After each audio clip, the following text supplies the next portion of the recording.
আলহামদুলিল্লাহ, আমরা জয়পুরহাট আছে এখন জামাতে। তো বিকালবেলা ঘুরতে বের হলাম। তো এইখানে মানুষের প্রধান জীবিকা নির্বাহ হলো আলু। তো এই যে দেখতে পারতেছেন অনেক আলু এখানে। তো উঠাই যে ক্ষেতের ভিতরে এইভাবে রাখছে।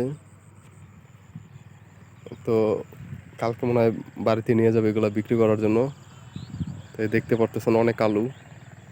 আসলে তাদের এখানে বিজনেসটা এরকম। তো এরকম ক্ষেতের ভিতরে অসংখ্য, বেশিরভাগ লোকই আলু চাষ করে এখানে। হ্যাঁ, তো দেখেন কত আলু, আসলে বলে প্রকাশ করা যাবে না, কত আলু দেখেন। তো এইখানে মোটামুটি আলুর দামও কম। এই দেখেন, এই দেখেন।